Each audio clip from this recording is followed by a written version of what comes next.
말씀의 결단 읽습니다. 시작.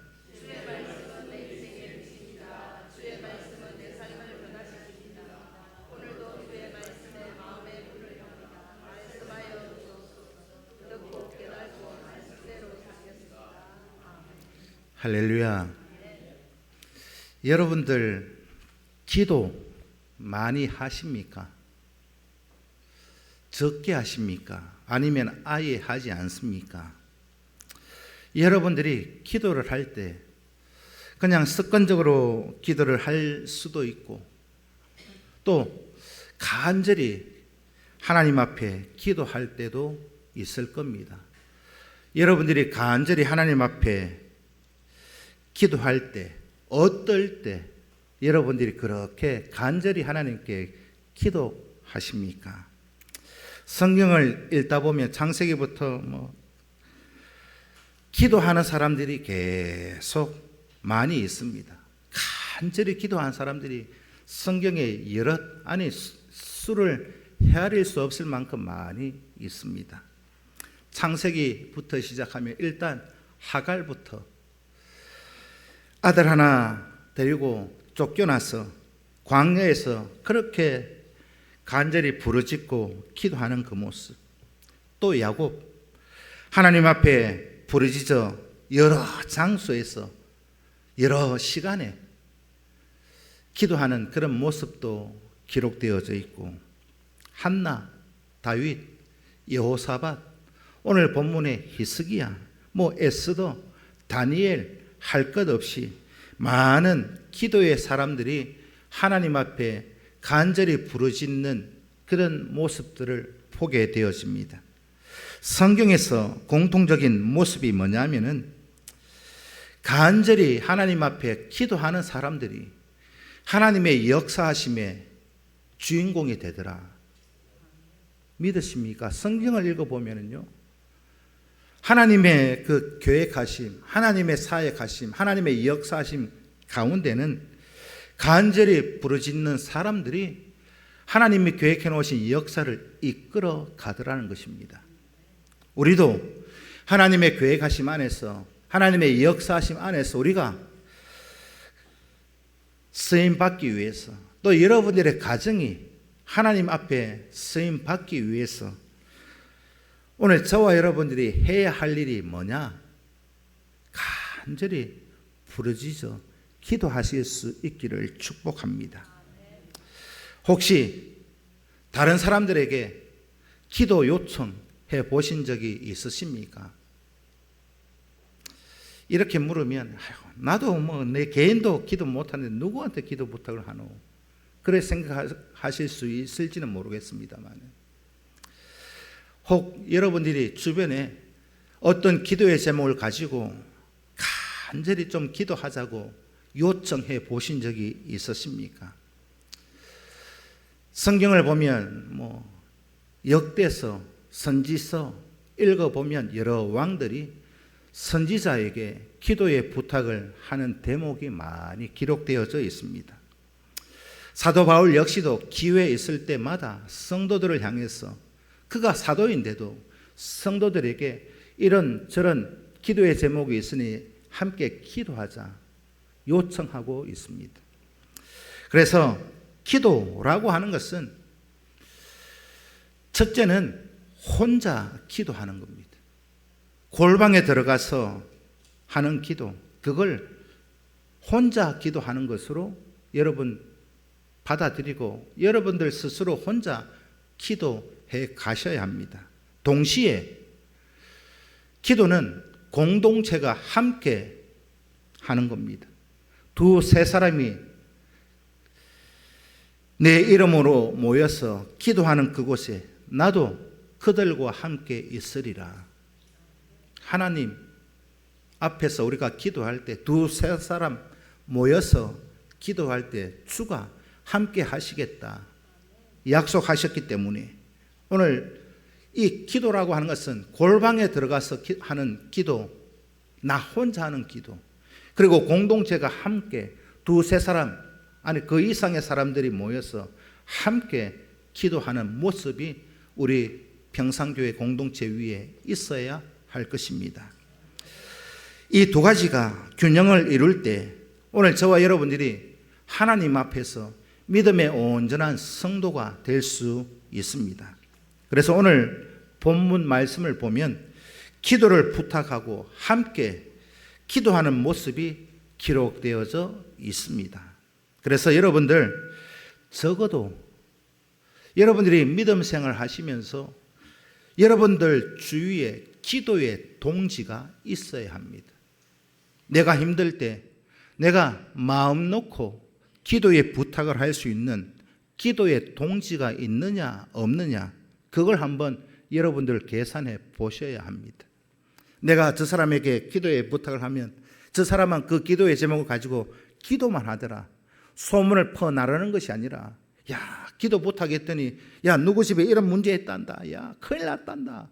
소문 내는 게 아니라 그 기도의 제목 가지고 함께 동력하며 합심해서 기도할 수 있는 그런 믿음의 동지를 여러분들 주위에 많이 두실 수 있기를 축복합니다. 혹 내가 마음 놓고 누군가에게 기도의 부탁을 할 수 없다면 기도의 동지를 붙여달라 기도하셔야 합니다.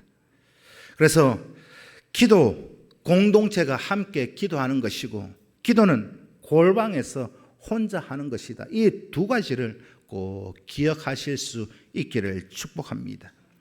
우리가 기도하다 보면 기도에 집중하지 못하게 하는 가장 큰 장애물 무엇이 있습니까?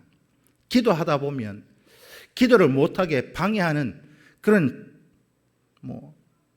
장애물들, 아예 방해하는 게 아니라 기도를 아예 중단하게 만드는 그런 경우도 종종 있습니다. 종종 있습니다.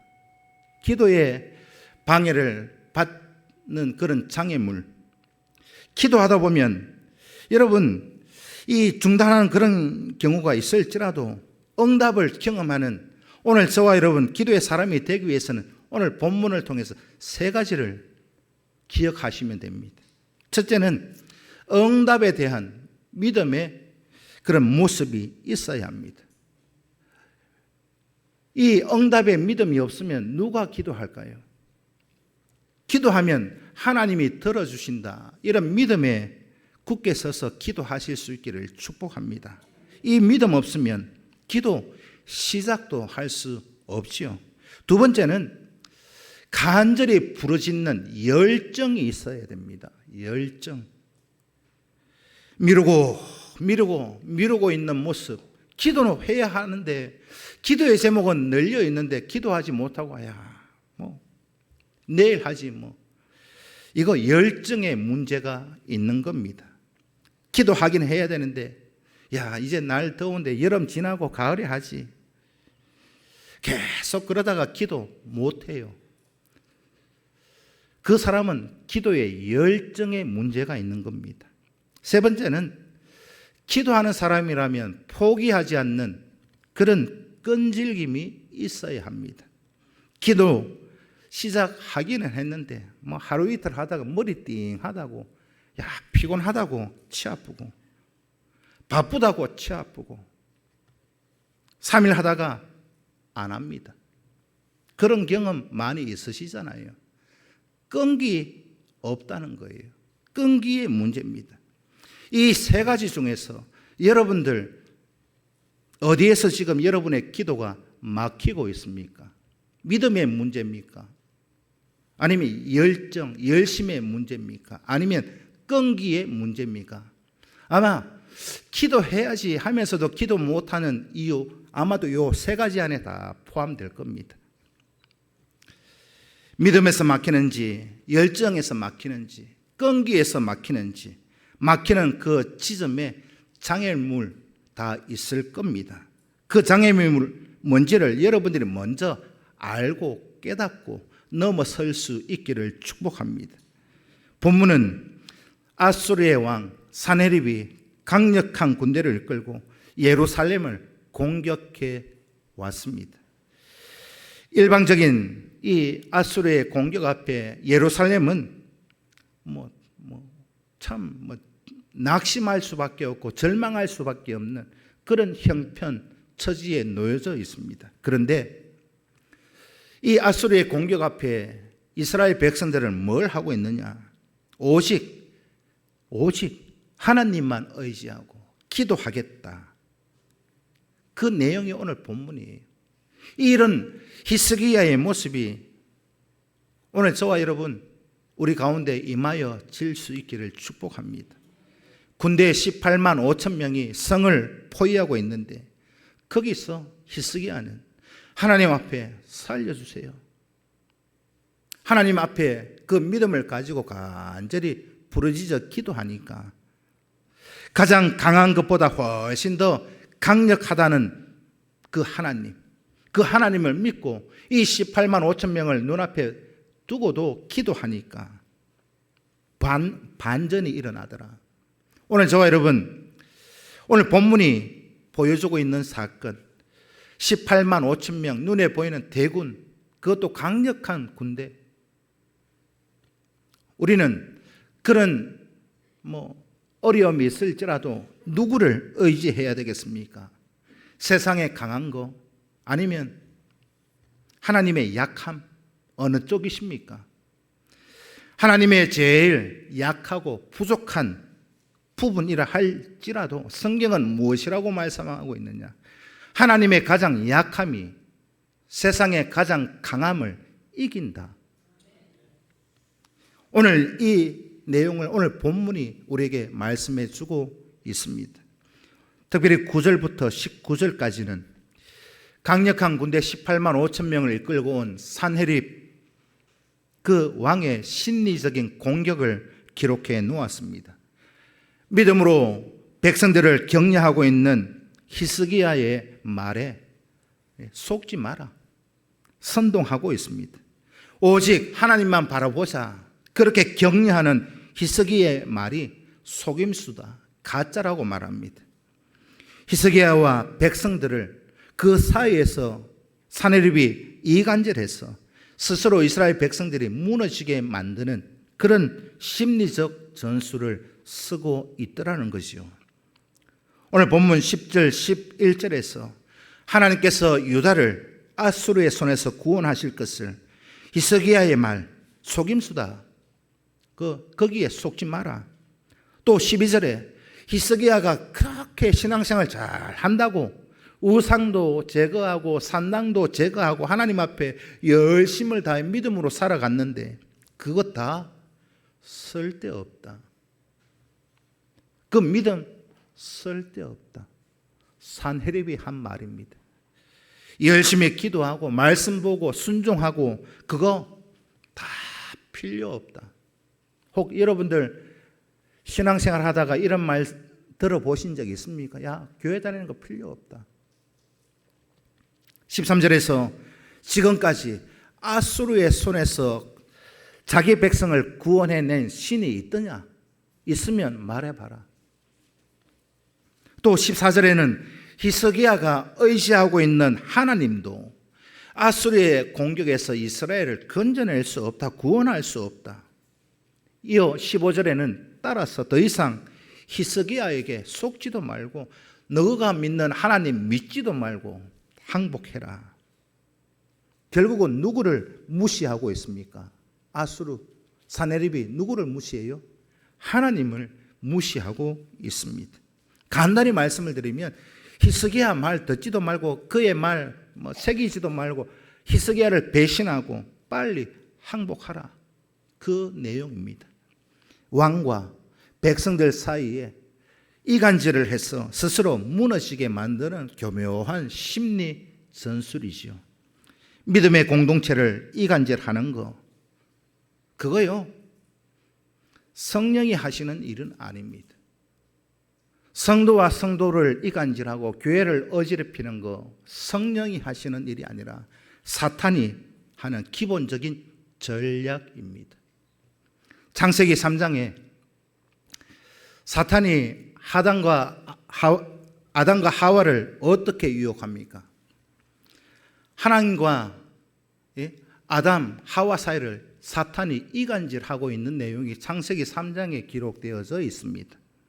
야, 하나님이 이거 먹지 마라 하더냐? 진짜 이거 먹지 말라 했나? 이간질해서 아담과 하와를 죄 짓게 만들었습니다. 또 뒤에 가면은 가인과 아벨 사이를 이간질하잖아요. 죄에 빠지게 하고 결국은 살인이 나게 만듭니다. 이 모든 사탄의 전략은 오늘 본문 가운데에서도 히스기야와 백성들 사이에 이간질하고 오늘 우리 사이에도 이간질하고 누가요? 마귀 사탄이 하는 일입니다. 우리가 살아가며 믿음 지킨다 하면서도요, 말로 행동으로 다른 사람들을 이간질하고 다른 사람들의 마음을 아프게 한다. 그렇다 한다면 그거 마귀의 종노릇 하고 있는 겁니다. 여러분들 그 사탄의 종노릇 하지 않기를 축복합니다. 하나님은 그렇게 하지 않아요. 하나님이 하시는 일은 위로하고 격려하고 세우는 것.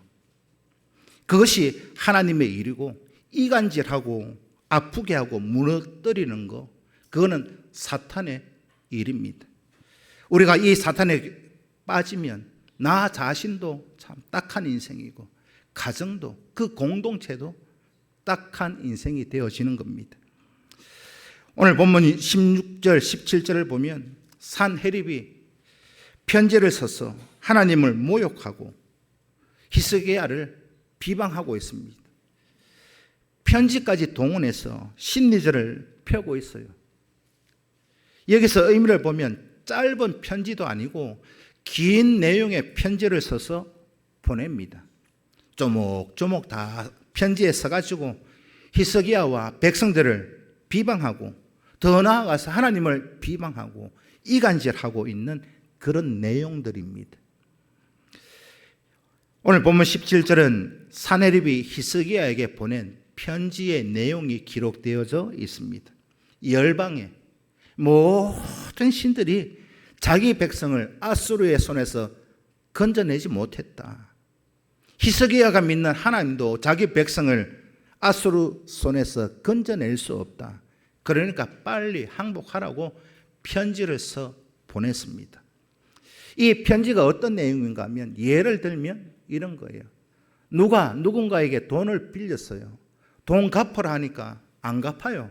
내일 갚을게, 한 달 있다 갚을게, 말로만 갚을게 하니까 나중에 어떻게 해요?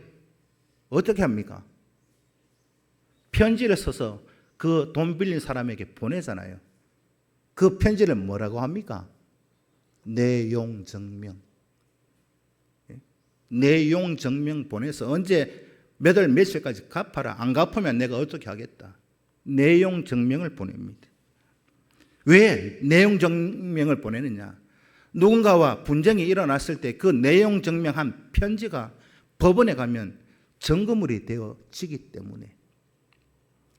그러니까 지금 산헤립이 히스기야에게 이 긴 편지를 보낸 게 오늘날로 말하면 내용 증명을 보낸 겁니다. 말로 해도 히스기야와 이스라엘 백성들이 안 들으니까 편지를 써서 항복을 하라고 그렇게 쪼르고 있습니다. 야, 편지 내용을 쉽게 얘기하면 그런 거예요. 확실히 이 편지 봐라. 내 말 안 들으면 너가 멸망당한다. 너가 빨리 히스기야 배신하고 하나님 무시하고 항복해라.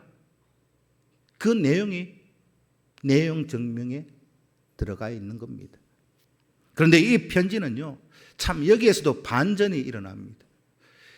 히스기야에게 보낸 이 산헤립의 내용 증명 이 편지가 오히려 히스기야가 하나님 앞에 간절히 부르짖어 기도하는 증거물이 되었다는 사실입니다. 히스기야가 하나님 앞에 기도할 때 어떻게 하느냐? 오늘 본문을 보면 이 편지를 하나님 앞에 펴놓고 기도해요. 하나님, 이거 한번 보이소. 하나님 앞에 펴놓고 하나님 앞에 기도하는 그 물증이 되고 있더라는 것이요. 오늘 본문 19장 14절 말씀을 함께 읽습니다. 시작.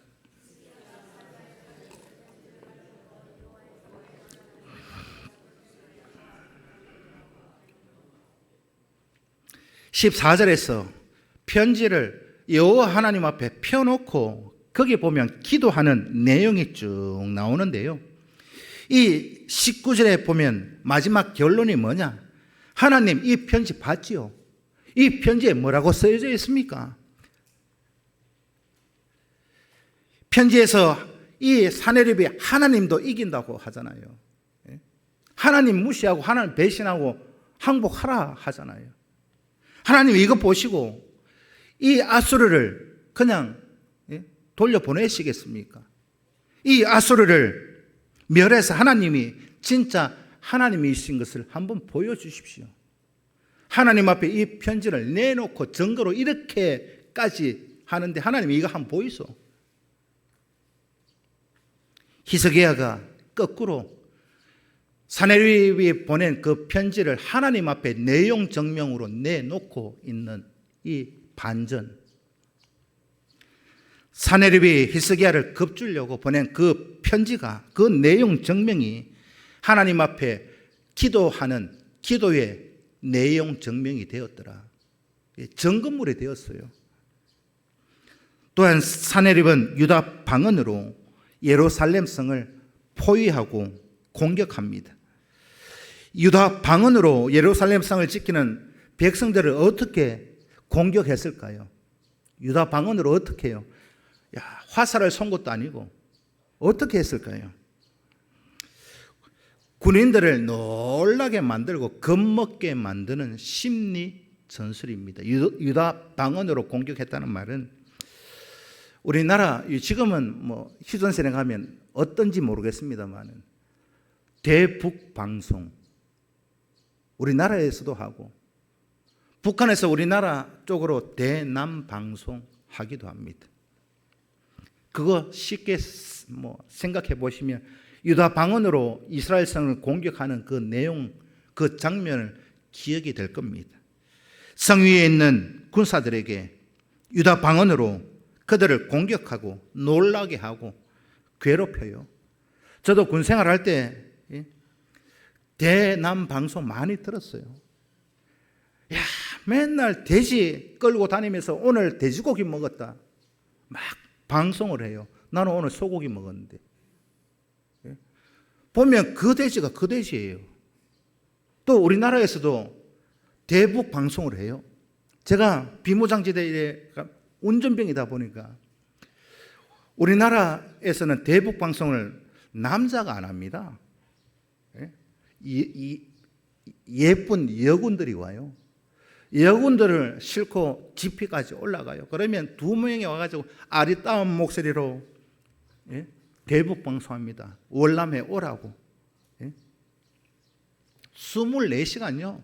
음악 틀어놓고 막 24시간 잠을 못 자요. 웅웅거려요. 그런 상황을 한번 여러분 그려보시면 돼요.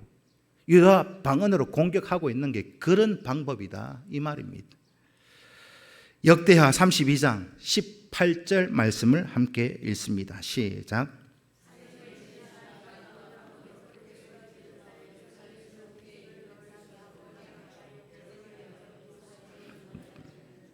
이 사내립이 대남 방송을 해가지고요 스스로 겁먹게 만들고 스스로 무너지게 만드는 그런 전략 가운데 공격하고 있다는 말입니다. 예수님은 이런 마귀 사단의 음모를 알고 계셨습니다. 요한복음 10장 10절 말씀을 함께 읽습니다. 시작.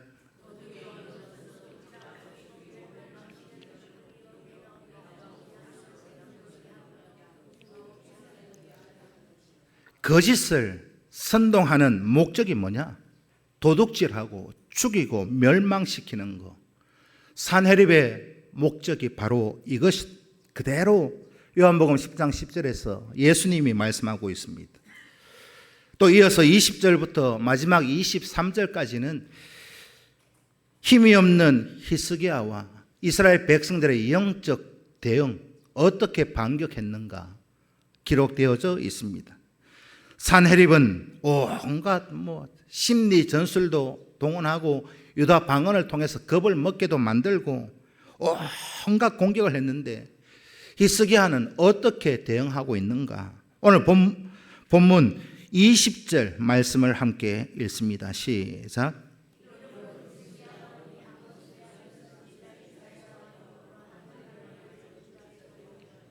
이런 사네립의 공격 앞에 히스기야가 한 일은요, 뭘 해요? 부르짖어 기도했습니다.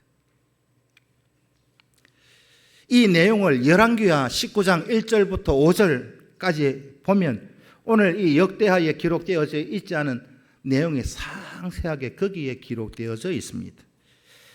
그 내용을 두 가지로 정리할 수 있는데, 첫째는 히스기야가 하나님 앞에 간절히 부르짖었다. 하늘을 향하여 부르짖어 기도하였더니, 하늘을 향하여 부르짖어 기도하였더니, 이 부르짖는다는 말은요, 간절함의 대명사입니다. 간절하다는 뜻이 담겨져 있는 거예요. 성전에 들어가서 히스기야가 사네립이 보낸 그 편지를 펼쳐놓고 하늘을 향하여 부르짖어 기도했습니다.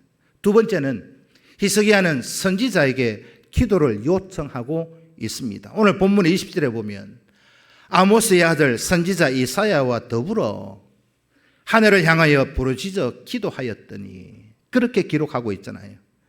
열왕기하에도 보면 이 히스기야가 신하를 보내서 이사야에게 기도하는 내용이 기록되어져 있습니다.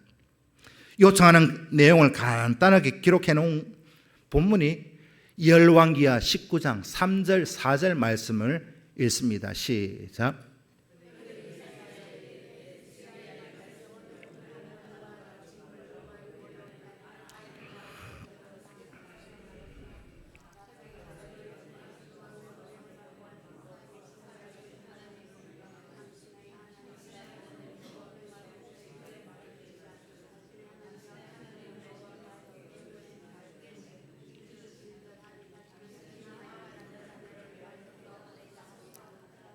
이 내용이 히스기야가 신하를 이사야에게 보내서 우리가 당하고 있는 형편이 이렇다 알려주고 있는 내용입니다. 우리가 이렇게 환난과 징벌과 모욕을 당하고 있고 해산할 때가 되었는데 해산할 힘이 없다, 그렇게 표현되어져 있지 않습니까? 해산할 때가 된 만삭이 됐는데 해산할 힘이 없다. 어떻게 될까요?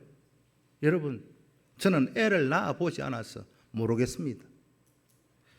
해산할 힘이 없다. 어떻게 될까요? 둘 다 죽어요. 요즘같이 의술이 발전한 지금은 애 놓다가 죽었다, 그런 말 잘 못 들어보셨죠? 해산할 힘이 없어도 요즘은요, 병원 가면 다 방법이 있잖아요. 제왕절개하고 유도 분만하고 여러 방법이 있는데, 그 당시만 해도 해산할 때가 만삭이 되는데 해산할 힘이 없다. 결국은 둘 다 죽어요. 어느 한쪽만 죽든지. 예전에는 제 어릴 때만 해도요, 아기 낳다가 죽는 사람들이 간간히 있었어요. 저희 어머니도 저를 낳다가 죽을 뻔했다 하셨거든요. 정말 천국과 지옥을 왔다 갔다 하셨다, 그렇게 표현하시더라고요. 제가 좀 크게 나가지고 제가 4.3kg 태어났습니다. 그러니 출산하다가 죽을 만하지요. 그런 절망적인 상황이다, 이 말입니다. 히스기야가 이사야에게 해산할 때가 다 됐는데 해산할 힘이 없다, 죽게 되었다, 그 말을 열왕기하에서 표현하고 있습니다. 사네립이 여호와를 비방하고 욕하는 그 내용, 하나님도 들으셨을 것이고, 이사야 선지자여 하나님 앞에 남은 자를 위해서 기도하시라. 남은 자가 누구예요? 이스라엘 백성들.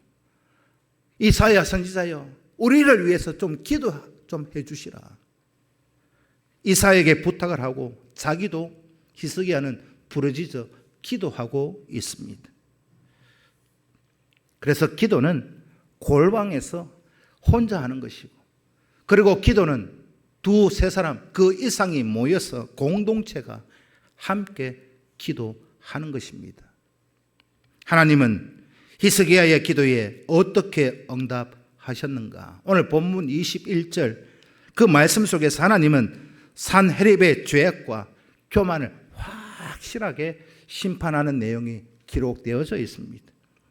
21절 내용을 세 가지로 정리해 보면, 첫째는 한 천사를 보내서 아수르의 모든 18만 5천 명을 전멸시켰어요.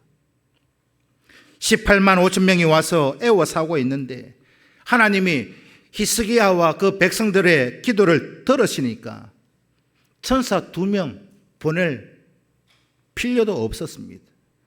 18만 5천 그 강력한 군대 천사 1명이면 좋겠습니다. 이 모습을 보면서 세상의 가장 강함이 하나님의 가장 약함보다 이긴다? 어때요? 저요. 하나님의 가장 약함이 세상의 가장 강한 힘을 이깁니다. 이 내용을 열왕기하 19장 35절에서 이렇게 말씀하고 있습니다. 함께 읽습니다. 열왕기하 19장 35절 말씀입니다.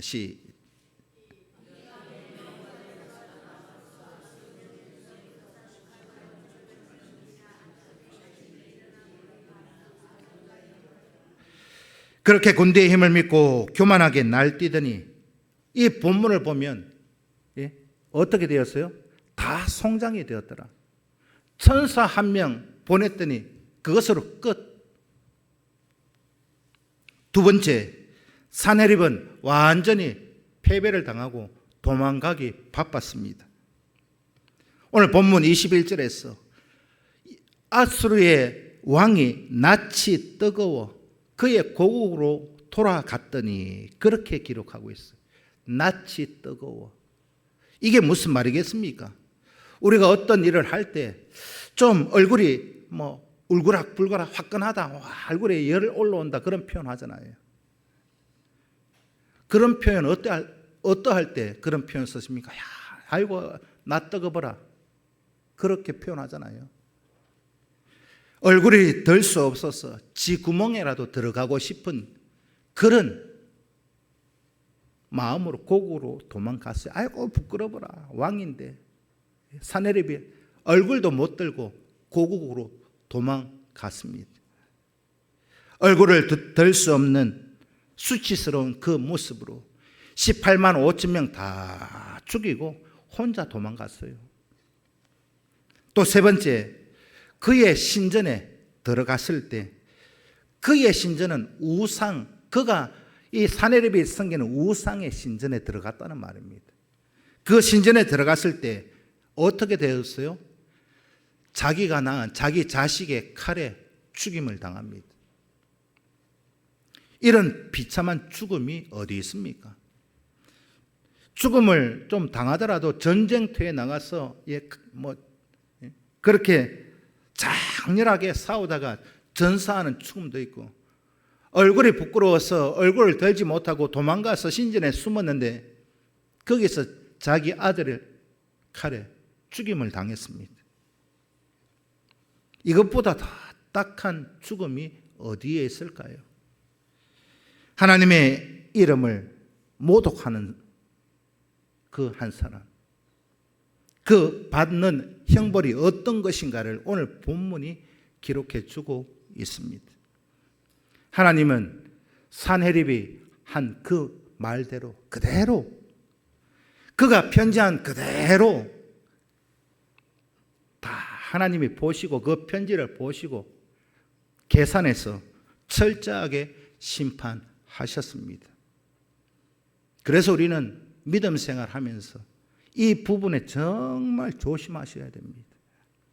출애굽기 20장 7절 말씀을 읽습니다. 시작.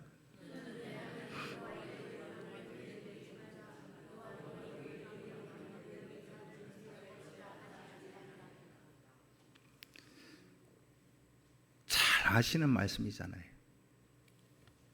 십계명에 여러분, 하나님의 이름이 모독당하고 무시당할 때 하나님께서 분명히 그냥 보고 넘어가지 않습니다.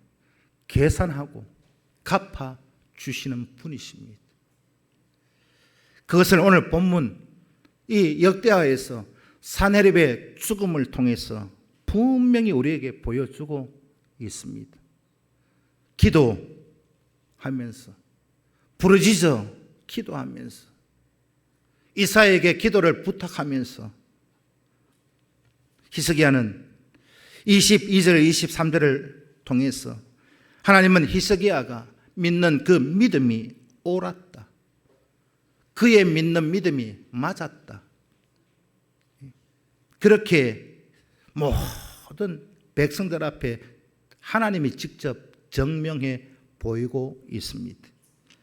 히스기야는 고난 앞에서, 어려움 가운데에서도 전적으로 하나님만 의지하고 기도했지요. 히스기야, 종교개혁하고 믿음으로 살아가고 믿음으로 살아갈 것을 권고하고 산당도 우상도 다 제거하고 그렇게 살아가는 히스기야, 하나님은 그의 삶의 모습이 옳았다, 그리고 하나님을 의지하고 기도한 그 모든 제목들, 기도의 제목도 옳았다, 그렇게 백성들 앞에 하나님이 직접 입증해 보여주고 계십니다. 또 두 번째는 하나님은 믿음의 사람 히스기야를 존귀한 자로 여겨주셨습니다. 존귀하다. 여러 사람들이 예물을 가지고 예루살렘에 와서 여호와 앞에 영광 돌렸다 말합니다. 그리고 이어서 뿐만 아니라 히스기야에게도 보물을 드렸다, 그렇게 오늘 본문 23절에서 기록해 놓았습니다. 오늘 본문 23절 마지막에 보면 남들이 볼 때는, 여러분 요즘 말로 하면 게임도 안 되는 거잖아요. 게임도 안 되는 게임인데 18만 5천 명 앞에서 결론이 어떻게 되었습니까? 이로부터 히스기야가 모든 나라의 눈에, 모든 백성들 눈에 존귀한 자가 되었다. 이게 오늘 본문의 결론입니다. 베드로전서 5장 6절 말씀을 함께 읽습니다. 시작.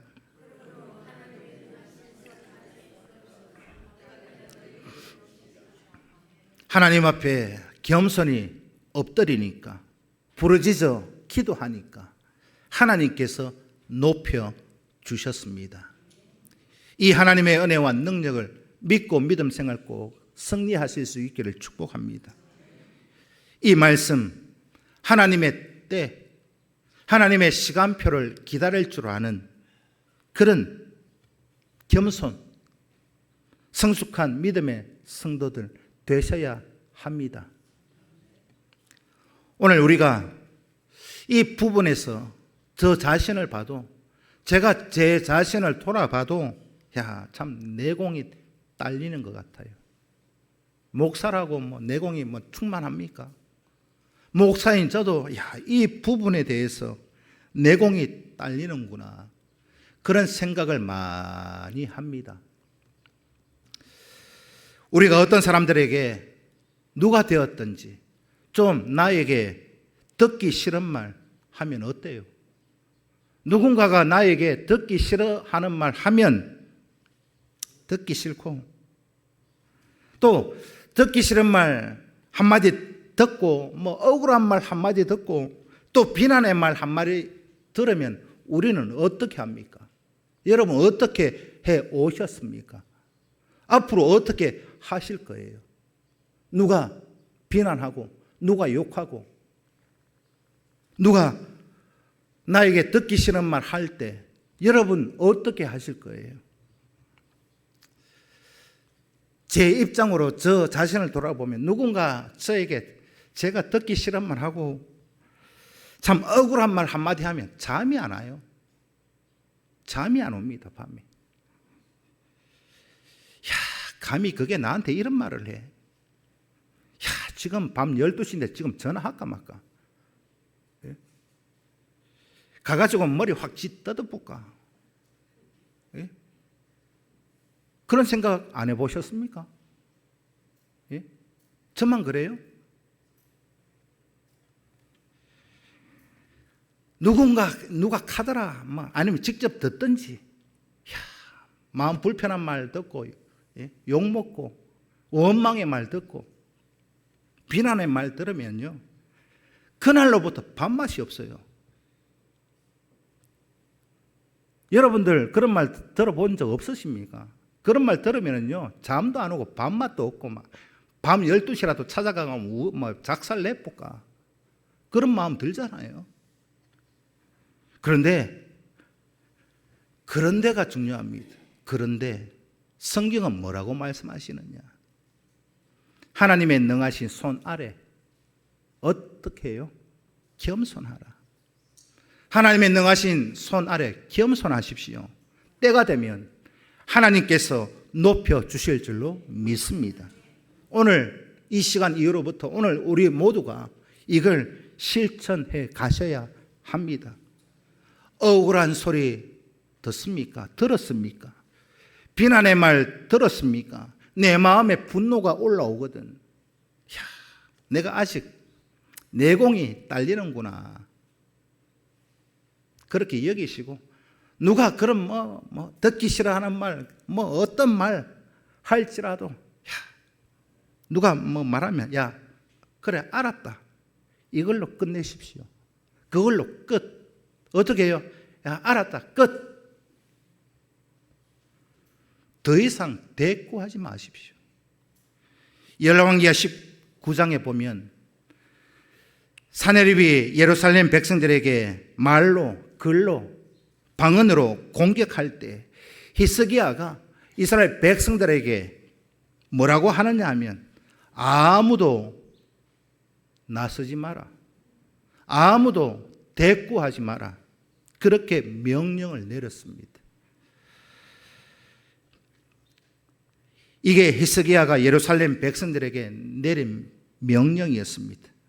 오늘 이 원칙이 우리 성도들 가운데 원칙이 되실 수 있기를 축복합니다. 이스라엘 백성들에게 히스기야가 뭐라고 했느냐? 아무도 대꾸하지 말고 기도해라. 그게 백성들에게 한 명령이었습니다. 누가 뭐라 하거든, 험담하거든 대꾸하지 말고, 그래, 알았다, 끝 하실 수 있기를 축복합니다. 그 다음에 어디 가야 할까요? 알았다 하고는 어디 가야 될까요? 하나님 앞에 나와서 부르짖어 기도하는 사람이 되실 수 있기를 축복합니다.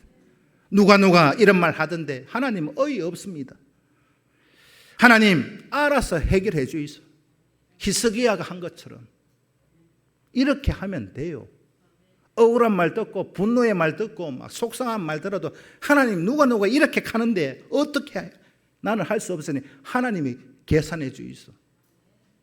뒤집어 말하면 하나님 앞에 기도하지 않으면 사람하고 싸울 수밖에 없습니다. 진짜입니다. 내가 기도하지 않으면 어떤 누구하고도 싸울 수밖에 없어요. 그러나 하나님 앞에 기도하면 사람하고 싸울 일은 없습니다. 여러분 자신을 한번 점검해 보실 수 있기를 축복합니다.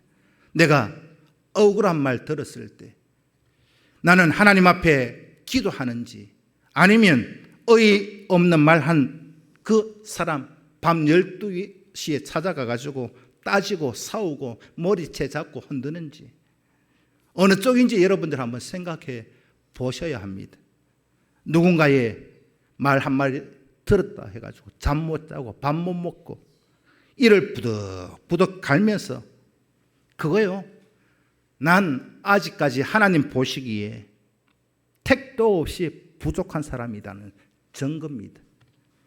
하나님 앞에 기도하십시오.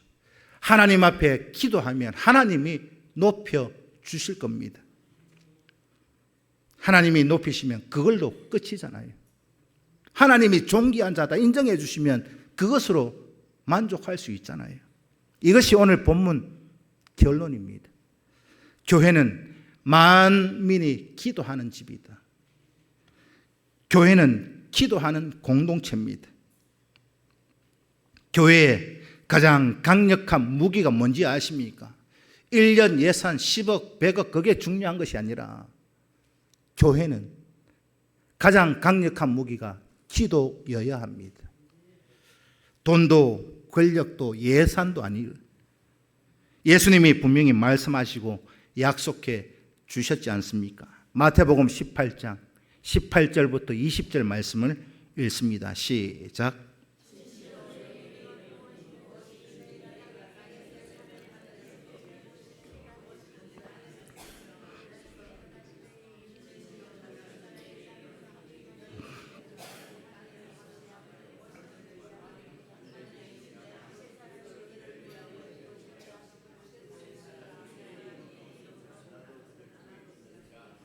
믿으십니까?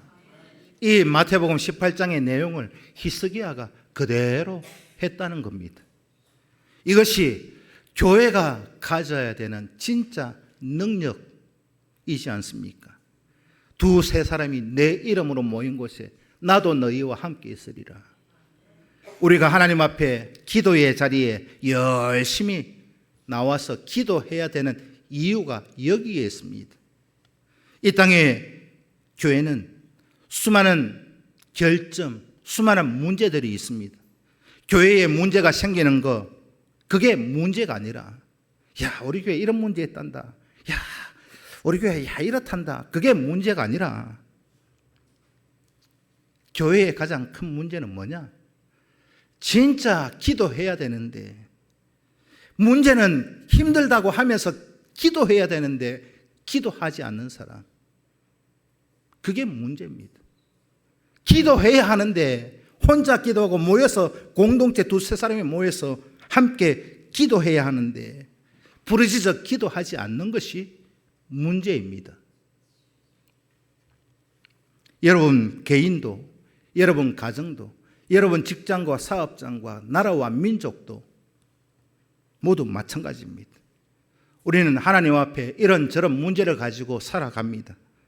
부르짖어 기도하고 응답을 받을 수 있는 우리 성도 되셔야 하지 않겠습니까? 내가 여호와께 부르짖어 기도하였더니 하나님께서 이렇게 저렇게 응답하셨더라. 이렇게 저렇게는 여러분들이 오늘 이 시간 이후로 만들어 가시는 간증이 되실 수 있기를 축복합니다.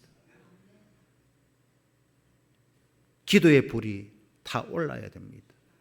어렵다, 힘들다, 되는 게 없다 하면서 기도하면 될 텐데 왜 기도하지 않느냐? 오늘 저와 여러분, 히스기야가 오늘 이렇게 우리에게